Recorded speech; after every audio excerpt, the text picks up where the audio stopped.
Hello and welcome to what is for me an incredibly exciting and slightly anxiety-inducing flight. You see, last year I reviewed this. This is the collaboration between George Dickel and Leopold Brothers in Colorado. I loved this. This was, I think, my favorite American whiskey that I tried last year. And okay, so I love George Dickel's column still rye, not what's in the George Dickel bottle, that's MGP, but their own self-distilled rye. That's great. But the special sauce in this, what made it really exciting, was the stuff from Leopold Brothers from their 3-chamber still. I've talked about that in that video, but so basically, the chamber still, the 3-chamber still, is a style of still that really hasn't existed in the U.S. since basically Prohibition. It's not continuous distillation. It's batch distillation, just like a pot still, but it's like a design that's completely different from how a pot still works. I watched their video. I still don't totally understand how a chamber still works. But that was what rye would have been made with, or at least one of the main components of a rye you would buy in the pre-Prohibition days. And what Leopold Brothers did was essentially rebuild it, redesign it for themselves. And then, make it using their own... I mean, Leopold Brothers is maybe the most exciting distillery in America right now. There's a lot of distilleries really pushing for a, distillate forward approach to really improving the quality of what's coming off the still rather than relying on wood to kind of get them by. But Leopold Brothers has really been like way, way crazier than anyone even in that pack. And I kind of love everything they do. Anyways, so yeah, they basically remade this archaic still, and have been making rye on it ever since. And apparently they're making fruit brandy on it now too, which is great. The problem is that it's extortionately expensive, so I thought I would never get to try any, except a very, very kind friend of the channel sent me not one, but 3 different samples of Leopold Brothers 3-chamber ryes. I have got 2 holiday editions and the standard release from 2023. So I am super duper pumped to try these. I don't have a whole lot. I think some of these are only sold in 200 milliliter bottles, so I'm super lucky to have what I got. So yeah, aside from just the novelty of this still, they're also they're using heirloom grains. They're using a huge amount of barley, no enzymes. I think open top fermentation. They're doing a lot of really cool stuff over at Leopold. The problem, the challenge for me, aside from just not completely messing up this flight of very, very expensive spirits, was to think of a good sparring partner. Could I just use another rye? I mean, yeah, Leopold Brothers makes another rye. I could use that. But I wanted to have a little bit more fun, so we're going to use this. Rockley distillate, bottled by Rum Artesanal, an independent bottler. And this is from the West Indies Rum Distillery, also known as Black Rock. So let me tell you the story behind Rockley, because it is a little bit involved. Okay, so West Indies Rum Distillery is unfortunately run right now by Maison Ferrand, through Plantaray. I keep seeing bottles coming out that say plantation on there, but supposedly they're Plantaray now. But years and years ago, particularly, I would say 15, 20 years ago, you started to see bottles that come out from West Indies Rum Distillery, labeled as Rockley still. And these were quickly gained a reputation because they were very, very heavy and grungy and serious. I've never tried one before. This is the first one I'm trying. And so there was a problem with this, though, which was that at the time, West Indies Rum Distillery did not have a working Rockley still.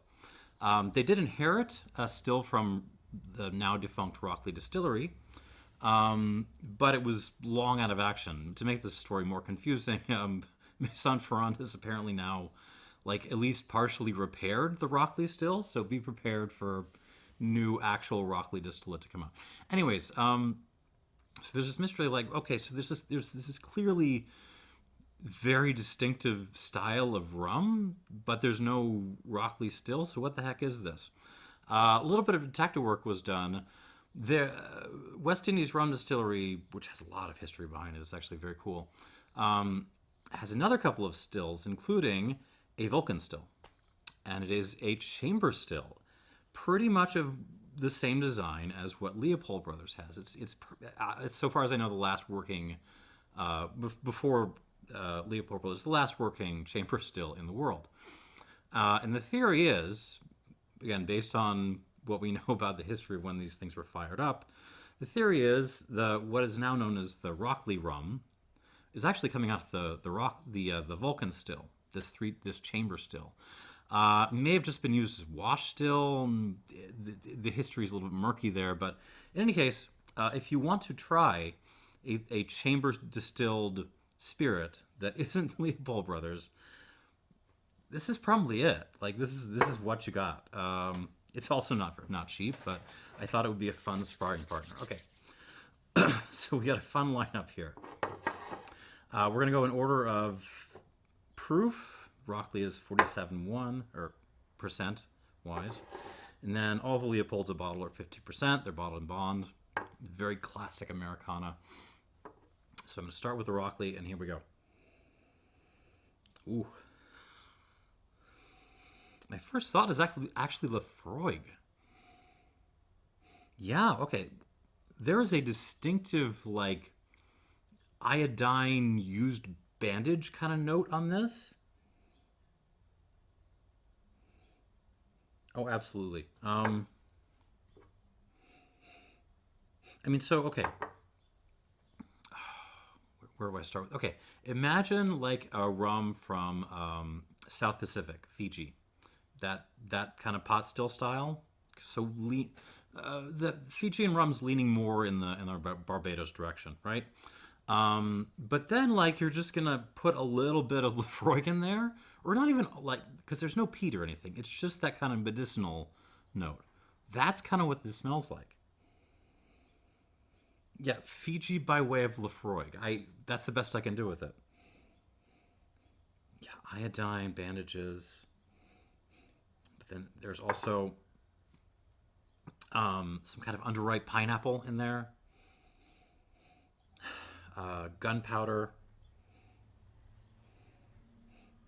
There's some oak, vanilla, cream soda.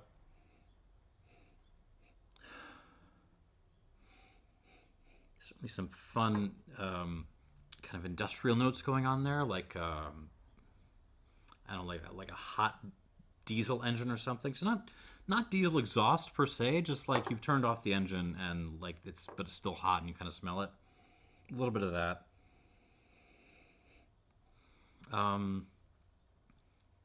It's something peachy, but it's not like fresh peach. It's almost like I don't know, like green peach, like a really, really, really unripe peach, something like that. Plantain. Just some dirt, just some like Barbados beach soil. Actually, yeah, there isn't a kind of seaside maritime character to this. A little bit of a sea breeze. Fennel, some black olives. A little dash of like not absinthe, like a little herb saint, actually. A little bit of herb saint.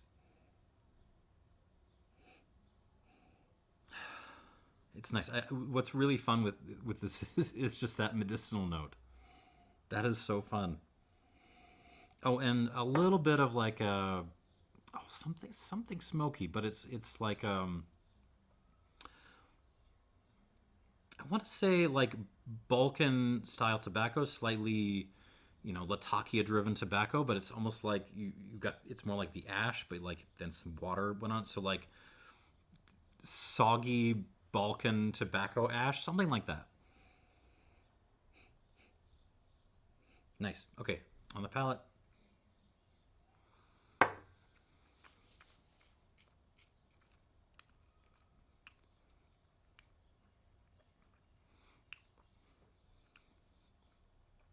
That is legit. Again, the closest point of comparison I can think of is Fiji. It's South Pacific. For all the rum nerds out there, I'm sure all the rye nerds have skipped ahead to my tasting of these guys.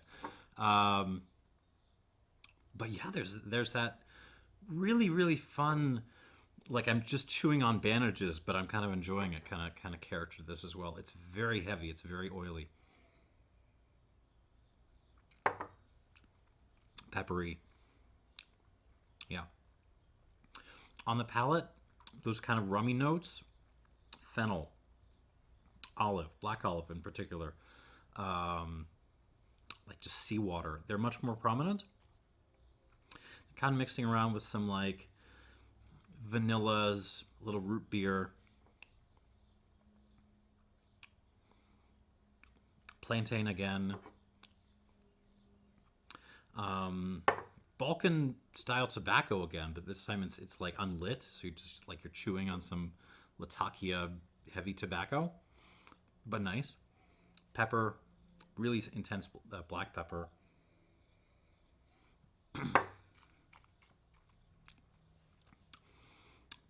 Fresh bike tire, inner tube.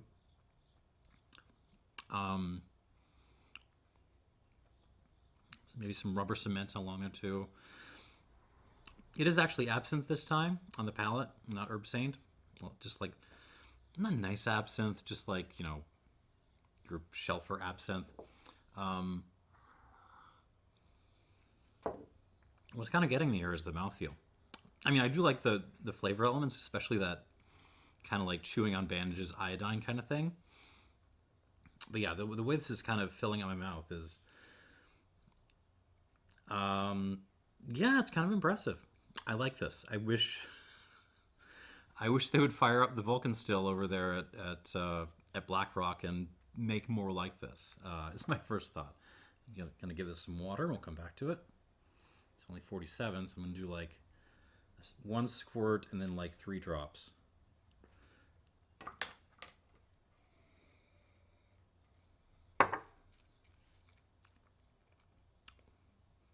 That's fun. That's really interesting.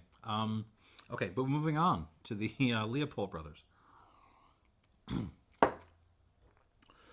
This first one, again, we're going up in age now, is the Holiday Edition 2021. And this is a blend of 4 and 5-year-olds. Ryes, I guess. And yeah, so I will put the mash bill down below, but it's very, very malt heavy. Again, they're not cheating. No enzymes going into this. They're doing this the old-fashioned way, like old school pre-prohibition style distilling. And let's see what we got on the nose. Ooh, intensely grassy. Like really, really like different kinds of grass, dried grass.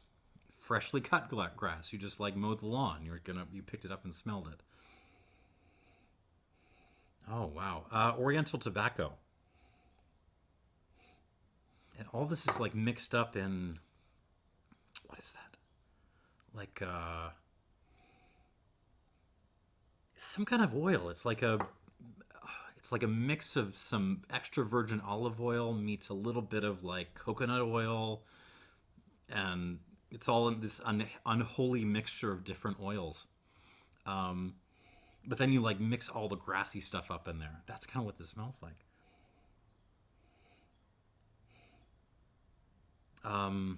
Mint tea, also nettle tea, so inappropriate sort of non-tea teas.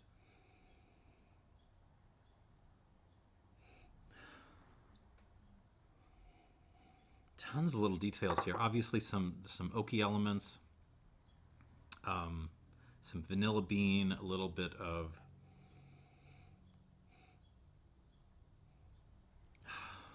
little touch of like fresh raw ginger, but nice, integrated.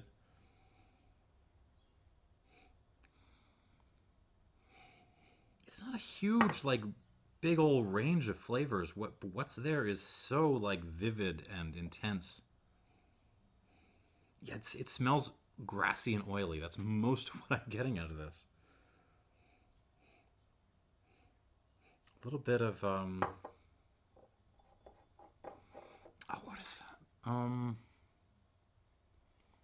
I want to say chocolate, but it's not like dark chocolate. It's I got it. You ever like make like little chocolate oatmeal snacks? That's what this smells like. It smells like chocolatey oatmeal. Oh, that's totally what this smells like. But like it's got all this oil and like grass over it. I really like this nose. It does not smell old. It's got, I mean, nothing I've ever had from Leopold Brothers smells, you know, like it's just too old, too oaky. Like this is, their stuff feels like it'll survive into the deep into its teens without getting over oaked. Yeah, fun. There's some herbaceousness there, a little bit of sage. Yeah, I'm into this. On the palate.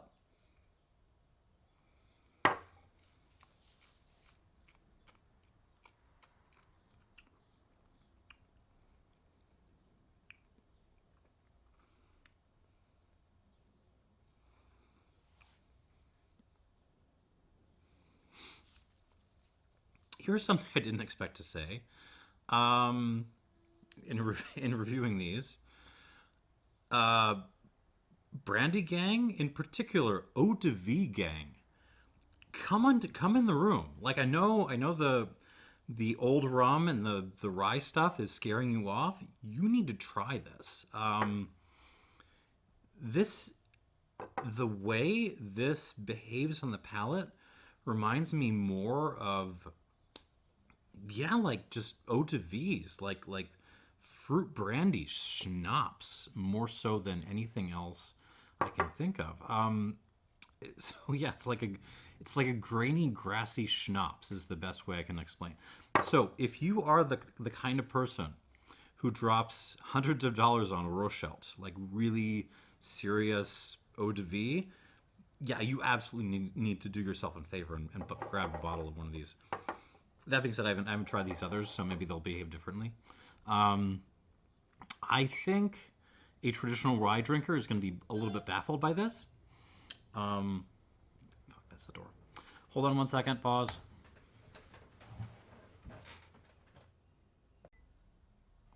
Yeah, thank you for your patience.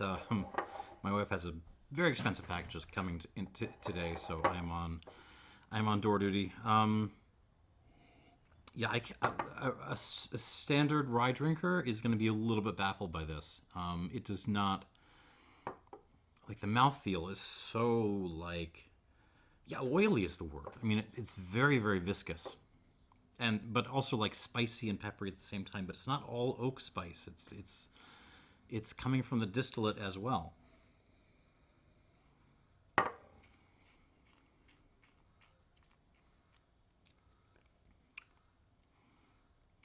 Oh Christ, that's delicious.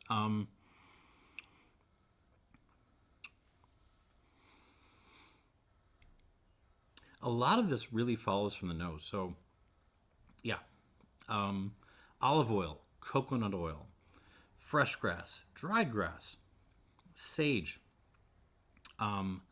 thyme, little touch of rosemary in there, all mixed up and like just kind of massaging your mouth.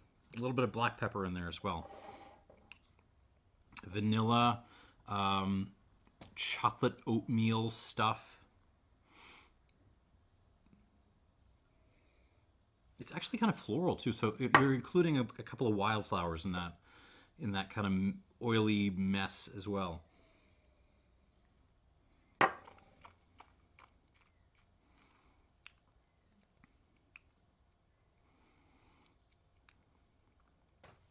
finish is very, very, very, very long. Mouth length, it's not getting too far back there. I mean, it's still like this is a 4-year-old whiskey, y'all. It just feels great in the mouth. It's like oily, grassy candy. It's delicious. Hold on.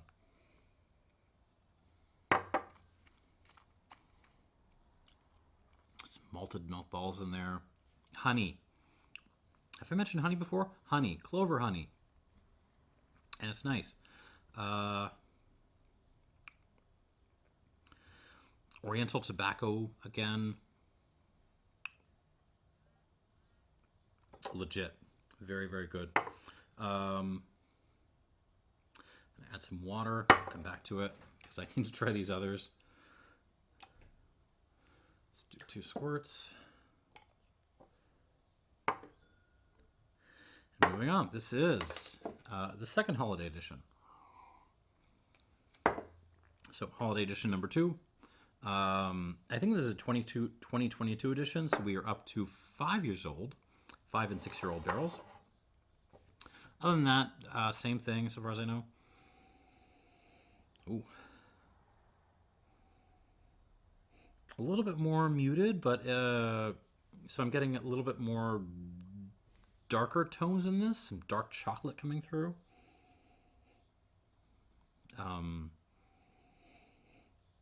Coffee, but it's like chicory coffee.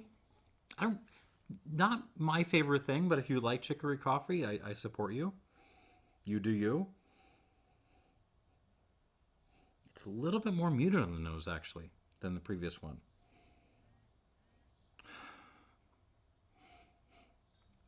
A little bit more wood, a little bit more like you know, kind of chopped up an old dresser. A little bit of that going on.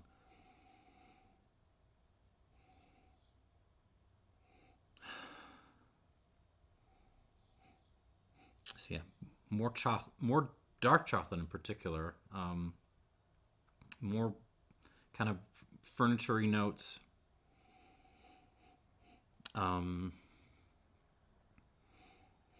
It's like malty tea coming through, like an Irish breakfast tea or something. So overall, it feels like the wood is starting to affect this a little bit more. It's a little bit more muted, a little bit, loses a little freshness. I don't mind. I still like it. Actually, the floral note that was already also here is a little bit more prominent. So more wood, but also a touch more flower to this. Is the mix of like olive oil and coconut oil and various other oils plus the grass, is that still in play? Yeah, it's just been turned down half a notch. Okay, on the palate.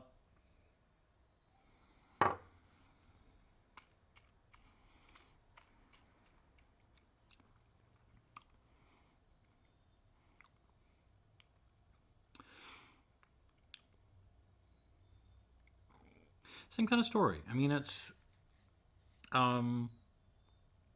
tastes darker, it tastes deeper, but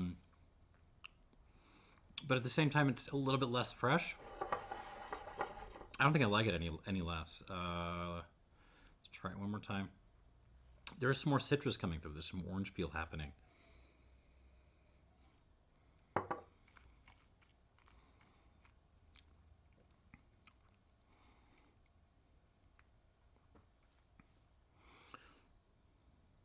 Honestly, I don't know if I could choose between these two. This has more pepper. It has more kind of dark chocolatey stuff. More overstewed tea. So that the oiliness and the grassiness, again, kind of dial back. They become more, not background notes, but more part of an ensemble. Mouth length is a little bit better. Finish is still very, very darn good. Mouthfeel is still very, very, very down. These are so viscous.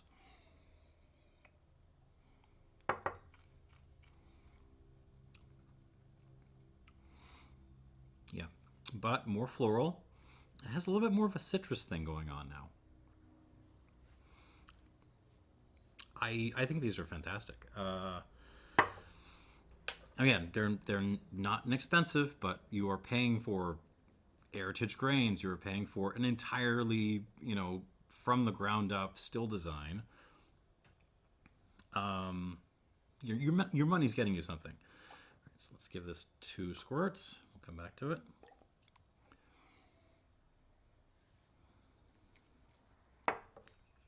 And lastly, this is a standard release from 2023.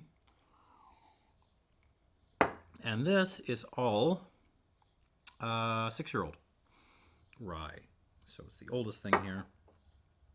All right, let's see what we got. On the nose.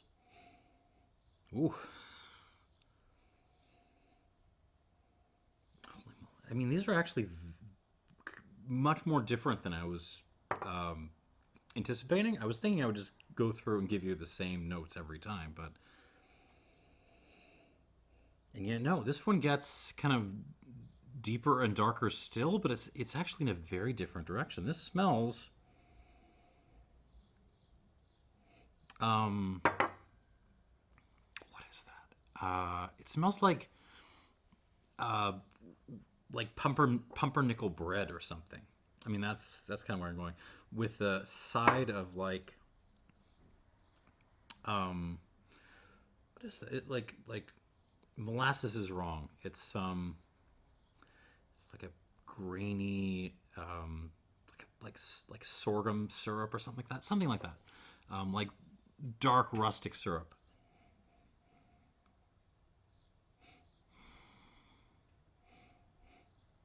Grass is still there. The flowers are still there. That sense of like oiliness, the coconut oil in particular is still there. But yeah, it's really pumpernickel-y now. Oatmeal chocolate. Malted milk balls.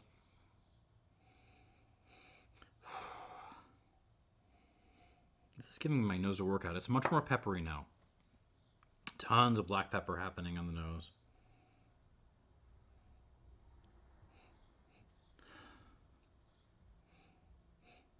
And yeah, I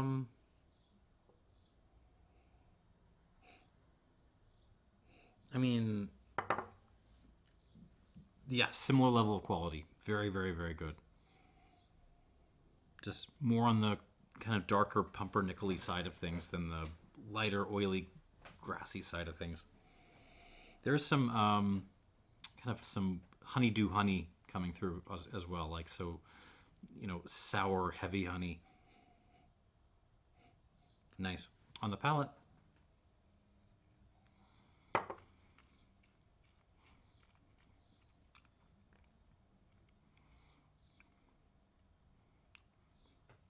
Huh.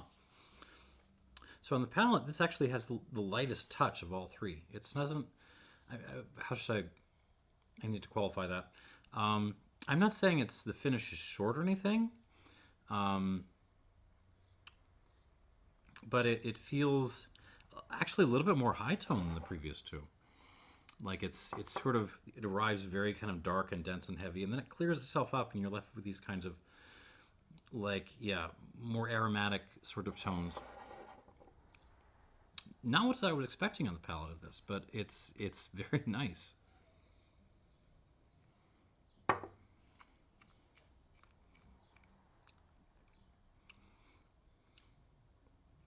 Oh yeah, arrives heavy pumpernickel, caraway, grass, Irish breakfast tea, overstewed tea. Just like lots of grungy, grainy stuff up front. And then it just kind of like poof explodes into flowers and a little bit of like lemon peel, orange peel. There's some pepper still kind of like, covering my mouth up. That oiliness is still there.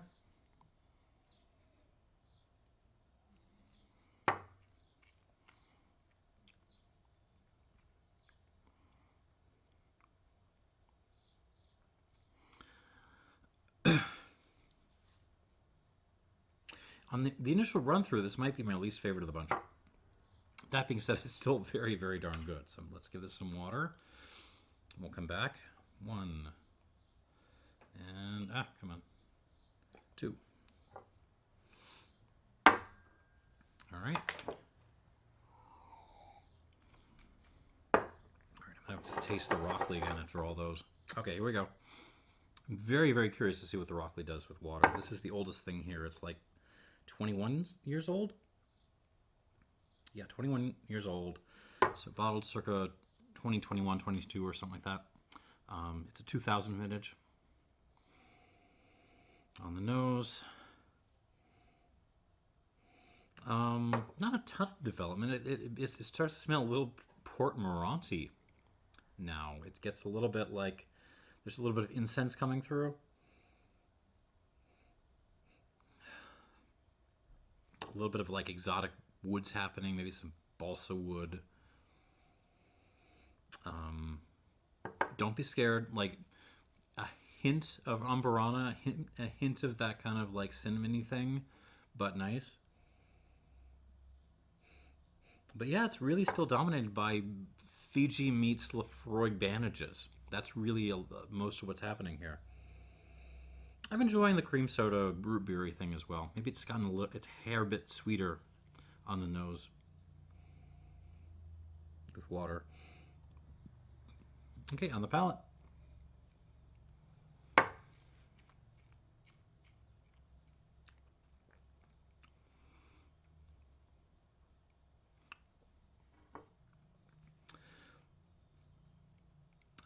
Well, now I'm questioning whether I added too much water to this. I don't think I did. I think it just kind of like thinned out a hair.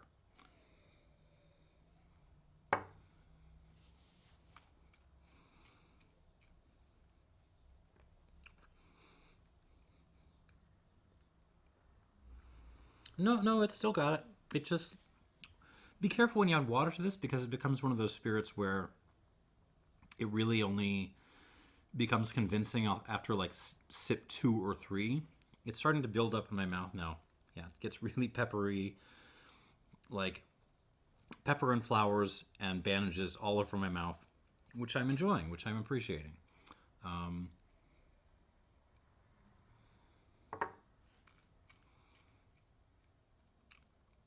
Changes from before, yeah. A little bit of sweetness coming out. That's like the thyme and oak on this. A little bit of that incensey thing. Just a darn good rum, and a very like that kind of medicinal, like soggy Balkan tobacco thing really makes this a little bit special in my book. I wish there was more of this, and that it was a little bit more reasonably priced. What do I score this? I'd love to try a tropically aged example of this. Do I give it a minus? No, I'm just gonna give it a straight 88. That feels about right. 88 points for the Rum Artesanal 2000 Rockley, and a worthy sparring partner for these 3. Moving on. In some ways, I think the youngest of this bunch, the 2021, is my favorite going in round 2. I love the oily, grassy thing. But let's see what happens. Actually, it's that kind of breadiness, the pumpernickeliness from the 2023 starts to come through a little bit on this younger version.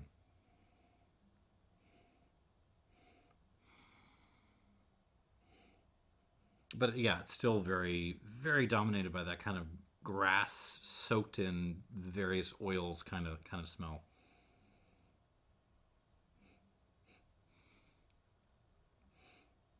I like it. I like it a lot. It's righteous. You can tell it's still young. I would love.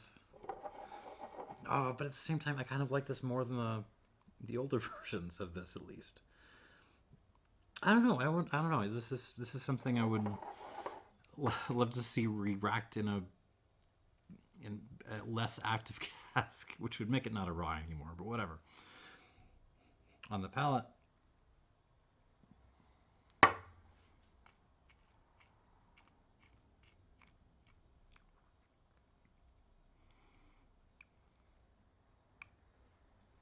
not a ton of change. I was really hoping the mouth length would step up a little bit with the addition of water, but not really. I mean, what's really getting me about this is the mouth presence, just that combination of like in seriously oily texture with a little bit of pepperiness.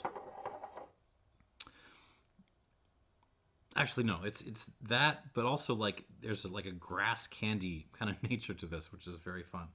Not a ton of development with water, but it didn't really need it.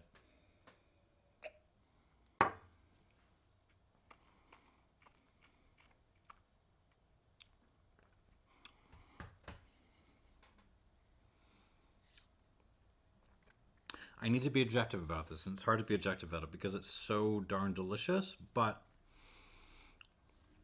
yeah, it's just the mouth length is a hair bit short, and the collection of flavors may be still just a hair bit narrow.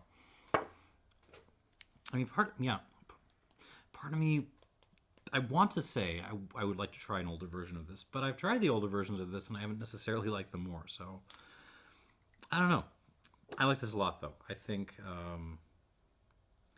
this is well worth 89 points.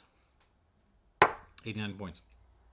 And very, very, very special. Have some water.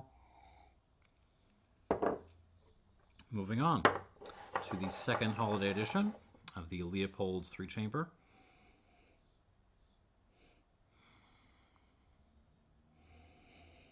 Also not a ton of development on the nose. This one is not getting that kind of pumpernickel-y thing. It's really, if anything, it's kind of crept back towards what the first holiday edition was before. It's that oily grass thing.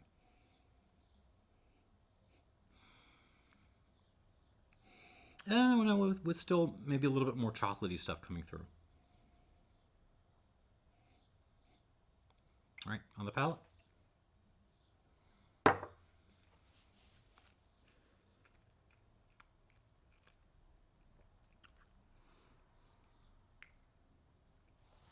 Good Lord. These are very, very, very good.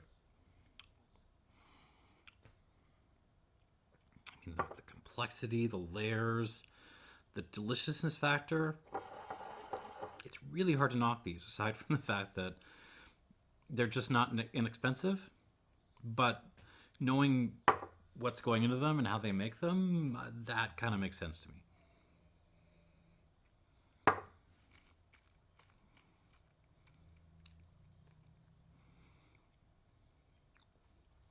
Try the previous year one more time.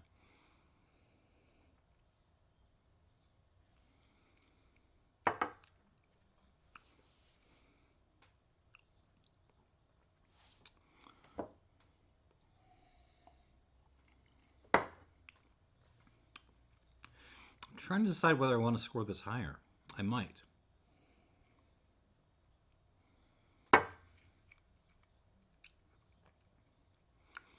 So the nose on the second holiday version, it's still a little bit more muted. Just a little bit more muted than the 2021. But on the palate, the length is a little bit better. It just feels like it has an extra layer of complexity kind of built in there. Especially now that I've added water. I'm going to give this a little bit of a higher score. Still not going to put it at 90. But it's definitely worth an 89 plus. 89 plus.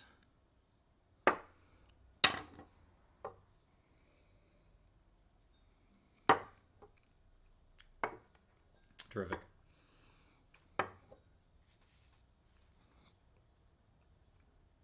And again, I know I said this before, but I will repeat it. Eau de vie gang. I know there's not a lot of you out there, but I know you exist. If you have the budget to try these, you absolutely should. The way these behave really, really does remind me of like high-level fruit brandies. that's the closest point of reference I have. All right, let's try the 2023. Okay, on the nose. Still very pumpernickel-y. It's got almost like a yeasty dark lager thing happening, which I'm enjoying.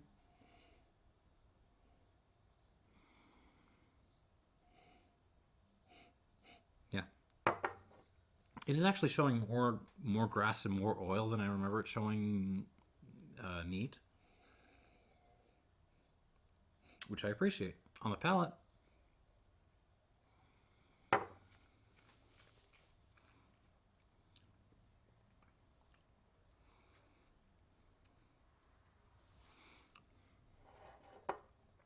yeah, these are so dang good. One more time.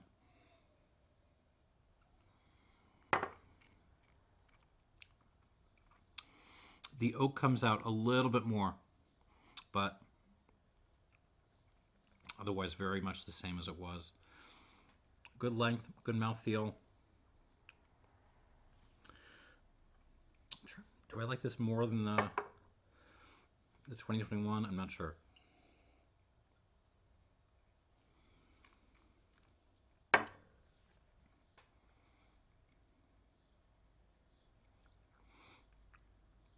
I think the 2021 is a little bit more complex. I think the mouth length on the 2023 is a little bit better, but they're pretty close. I'm probably going to give them the same score.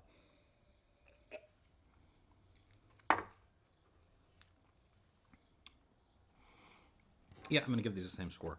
89 points for the 3-chamber 2023.